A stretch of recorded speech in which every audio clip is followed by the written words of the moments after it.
What's going on, CB Teresa? How y'all doing? Randy Ruck, what up? Kara, getting down with Swoleo.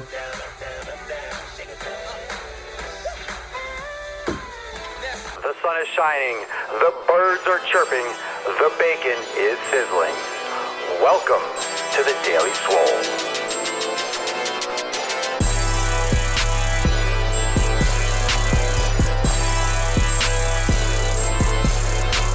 That's the last time. Welcome, everyone. No. We're done. Welcome to episode 521 of the Daily Swole, live every day at 12 noon Eastern time. Catch all the episodes on YouTube and listen, fuck your ear holes with some Papa Swoleo on some SoundCloud and iTunes. Make sure you follow me on SoundCloud and iTunes because you get all this stuff and more in the form of a podcast. It's more than just the Daily Swole. You get interviews, you get little thoughts of the day, you get a lot of stuff on the podcast. So check me out, iTunes, Swolenormous, and also on SoundCloud. And thank you so much for everyone that has been doing the screenshots of the Daily Swole and tagging me in your Instagram story. Remember, take a screenshot right now, whether you're watching the podcast, where you're watching me right now, or you're listening to the podcast. Take a screenshot and tag me at Swolenormous in your vertical Instagram story and prepare to get a DM, personal direct message from Papa Swoleo, and you might even get a shout out in my story. So I'll see you over there on the gram, on IG later today, and do a lot of vlog style, do a lot of throughout the entire day behind the scenes. So make sure you interact with me over there. I do a lot of polls, I do a lot of Q&As, and also drop a lot of content and the latest and the greatest stuff. So whenever something new happens, I post it on the spot. I post it on the spot in my Instagram story. So Instagram at Swolenormous for more daily awesomeness.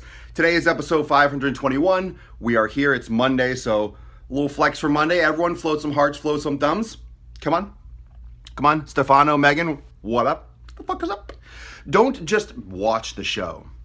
Don't just watch the show and just be here. Interact, float some thumbs, float some hearts. Remember, I can't hear you cheering. If you're cheering for the beard, if you're like, yeah, the beard's great, yeah, 3 cheers for the biceps, let me know, because I am here with Everest and K2 ready to flex on you, getting yoked like it ain't no joke for episode 521. Thank you very much for joining Papa Swoleo. Today is No Chicken Head on International Chest Day. No Chicken Head on International Chest Day. And this is an interesting issue, an interesting faux pas in the gym, as you could say. It's a form breakdown. It's a compensation that comes out in the form of someone doing a push-up or doing a bench press, and on the way down, you get that you get that little chicken, that head protruding. Float some hearts or drop a comment below if you do it yourself or you've seen what I'm talking about. Anyone on a bench or anyone doing a push-up, where on the way down for the push-up, their neck juts forward, or they're lying down on a bench press and their head comes up on the way down. Now, why does this happen? It's an interesting phenomenon.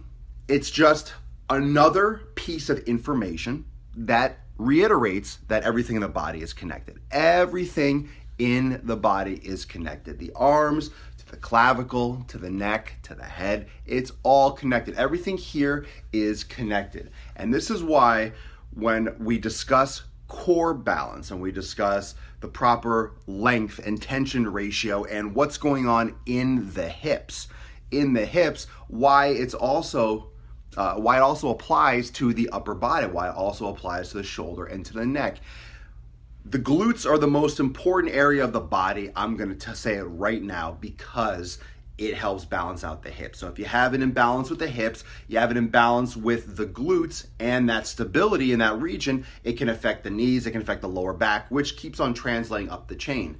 But we also have a whole other system separate. It's integrated with the hips because it's all connected through the core. But we have a whole other system up here with the shoulder joint, the shoulder girdle, with the pecs, with the sternocleido area, the trapezius, the neck, all this stuff up here. We have a lot of interaction. And as human beings, we don't always just use the hips. We don't always just use the hips. We're also using this independently because we're sitting down, but we're still doing things. So it's not that everything's connected, but it's not always interacting with one another all the time in that sense. You're not always doing integrated, multi-joint, total body movements. Coffee time. Good to go. So what does that mean for you? What does that mean for that chicken head? What does it mean for that kind of jutting forward, that protrusion of the neck and the head during a bench press? Because that throws out the cervical spine out of alignment. And it's very important when you have alignment. This is the eyes, this is the head, this is the shoulder. So let's say the person's doing a press, you don't want this jutting forward. You don't want that jutting forward. You want things to generally stay in alignment. When things are aligned, they're better supported. That's why we always talk about posture. We always talk about alignment in that sense, because there are words that everyone pretty much is familiar with. When you have things that are balanced, that are in the right position, first off, they're only in the right position because the length and the tension relationships on both sides of the joint allow for that alignment to maintain its position. When you leave that proper alignment, now you could have posture while you're standing still. You could say, sit up at the dinner table, Charlie. Sit up straight. You have good static posture. But also, how is your posture when you're moving? When you're doing an exercise, does your form break? Is your posture maintained? When you maintain your posture, when you maintain the proper joint alignment, you are safer.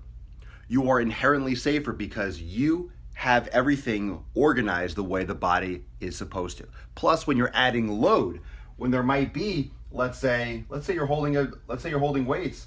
Let's say you're holding weights here. Let's say it's 100 pounds. All of a sudden, everything gets compounded more. If you're on your back here and you're doing a bench press, 100 pounds, that extra weight, that extra force puts more pressure on your posture. And if the posture is out of alignment, if you don't have the proper alignment, this is going to cause a lot more problems. Does that make sense? Float some hearts and float some thumbs if you're still with me.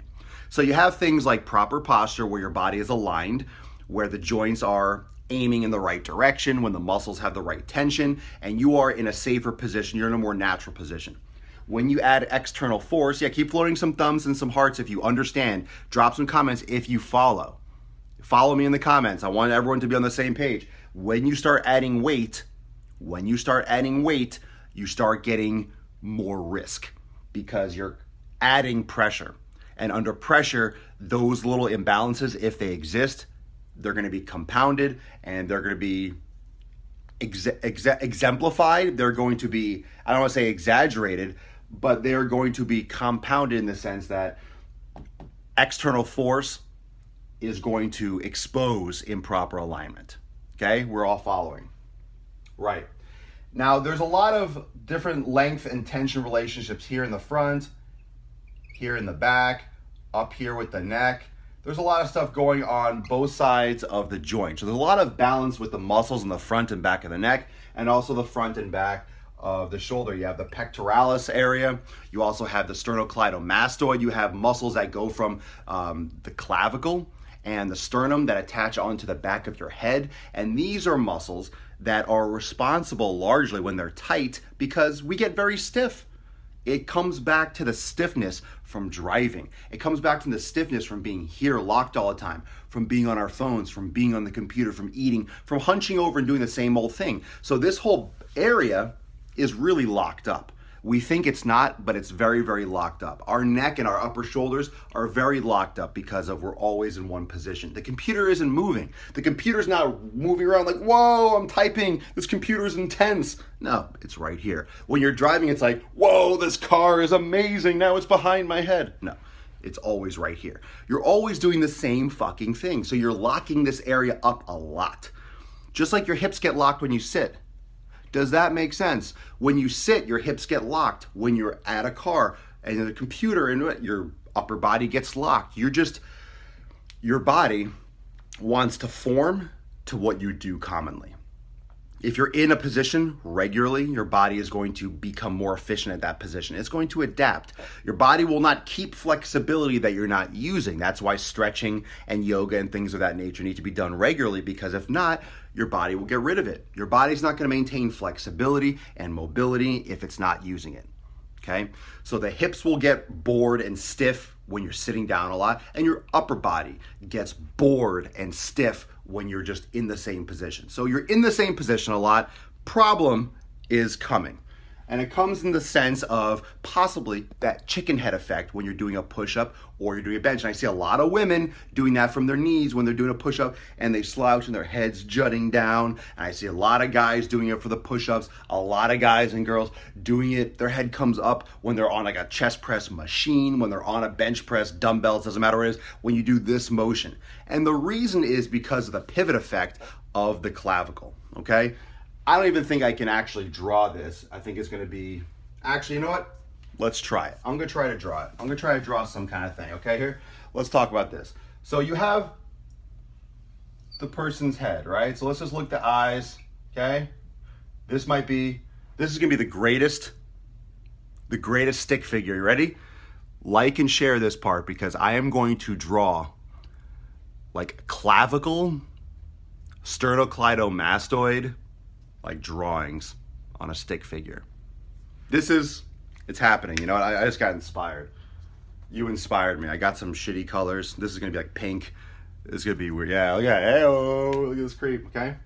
So you have the neck, and then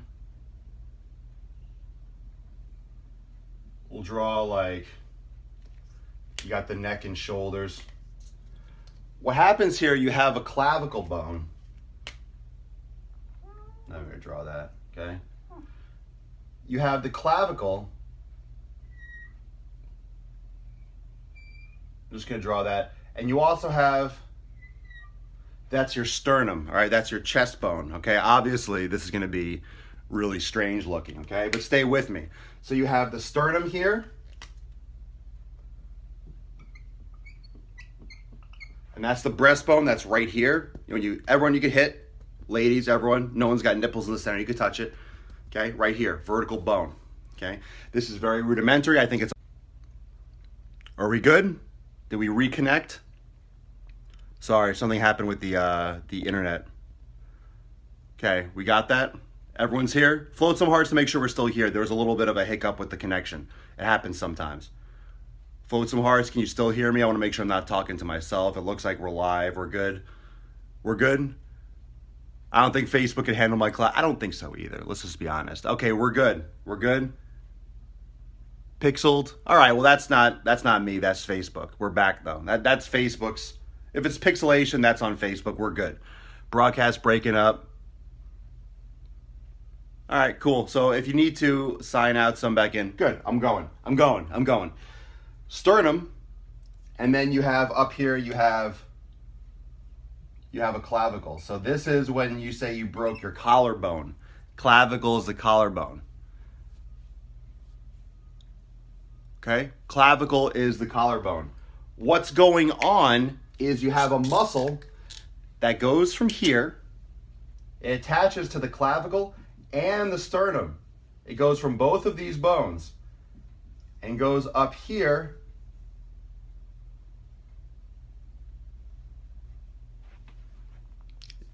to the back of the head, okay? It's hard to show you with the beard, but it goes like this. It goes from here. You see these? See that?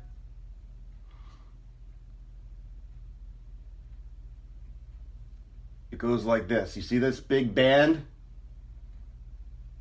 Here. Here.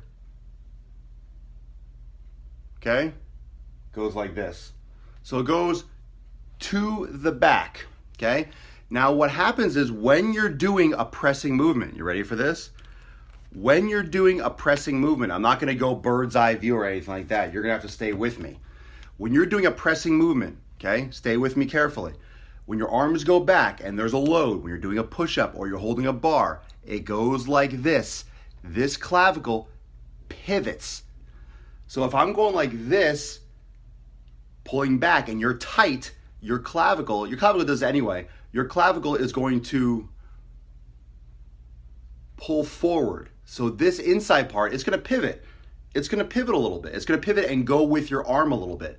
So because this clavicle is going to pivot, it's going to pull on that muscle as it goes to the back of your head. So if there's tension here, if there's tension in the neck, it's going to pull, and because you're tight, your body's going to go with it.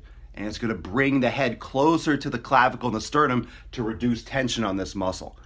So it's very important to stretch the muscles of your neck. When you practice yoga, when you practice flexibility all over, and you do your chest stretches and you do your shoulder opening stretches, that's going to help decrease the risk of that forward head. Of course, you can still have that out of habit. Just because you don't have tension there, you could still end up doing that out of bad habit. So my request to you is, when you do your bench pressing or push-ups, tuck your elbows in a little bit slighter to the side, and then retract your chin. Keep your head tucked in when you do your pressing. Like, focus on that, because you'll start working against that.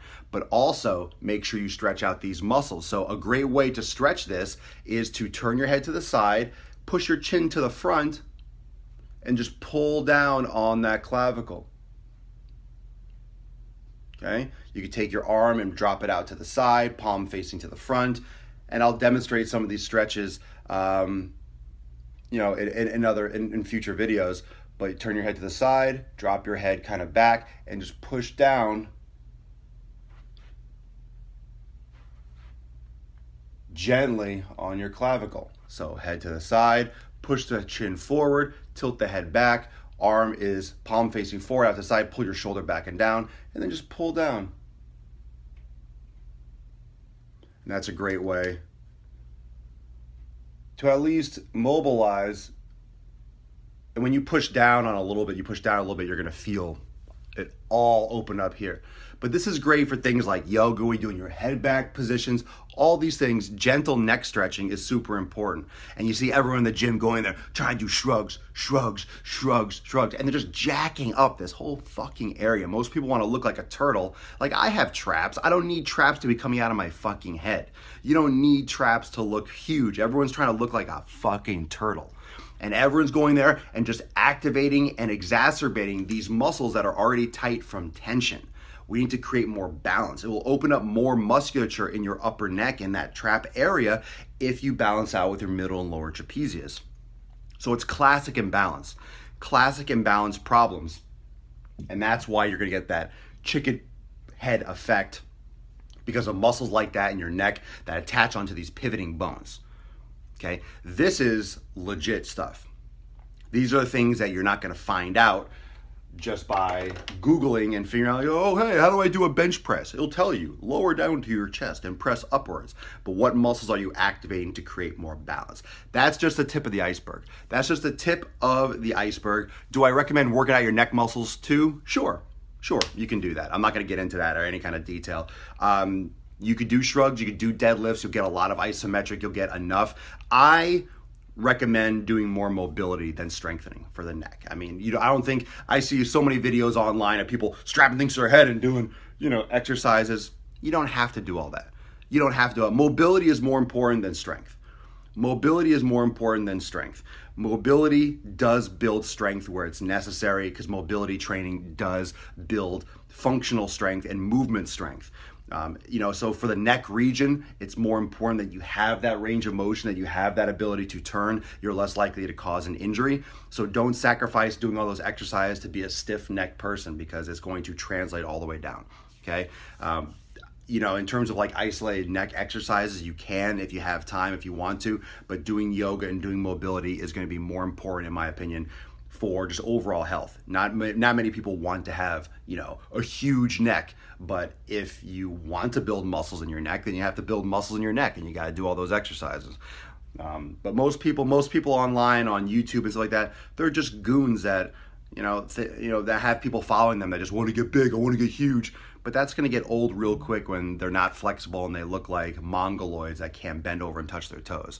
So those things have limited trade-off. They're not looking at fitness from the same perspective that we are in many cases. But for any muscle that you want to get stronger, you have to train. So if you want your neck stronger, you should do neck exercises specifically. But you don't have to start with heavy weight. You can do a lot of stuff at home. You can do a lot of things, just even flexibility and mobility exercises will build strength in your neck, because when you move in all different directions, that mobility, that movement is still strengthening and working neck muscles. It's just not using any resistance at the moment. So your mobility will strengthen weaker muscles, and then you can build into more maybe direct strengthening with certain apparatus, with bands, or with a ball, one of those Swiss medicine balls, or other types of machines or things like that you might want to do for your neck. So there are other options. There are other things that you can do for neck training. But like any muscle, you want to strengthen a muscle, you should work it. But focus on mobility first. Always start with mobility, because then you can build strength if you wish, and it'll be on the right platform. You have the right foundation. Thank you so much for joining for 521. A lot more analytical. We came in hard today, but today's International Chest Day, and I figured let's get a little bit more detailed on this. Important for all of you to understand when you're doing your chest pressing. Make sure you warm up and stretch your neck first. Stretch your pecs, stretch your sternocleidomastoid, do that stretch I just showed you, and mobilize the neck and understand where that issue is coming from. Keep your neck retracted, keep your chin tucked in, don't let your head jut forward. Proper form is everything. Love you guys. Peace out. Thanks for joining 521, the most muscular Swolecast in the realm, because when I flex, you flex, we all flex, and you should flex yours and our biceps every day, 12 noon Eastern time, right here on the Sleeves Book. You can also catch them all on YouTube and listen to the SoundCloud on podcast form, iTunes and SoundCloud. SoundCloud and iTunes for the podcast. And remember, take a screenshot right now of the podcast or me flexing live on camera. Take a screenshot and share in your vertical Instagram story on Instagram, and you can expect a DM and possibly even a shout out in my Instagram story. So peace McGeese, deuce Magoose. I'll see y'all tomorrow. And premium group, we have our accountability meeting at 1 p.m. So I'll see you all in about half an hour. Love you guys. See you on the flip.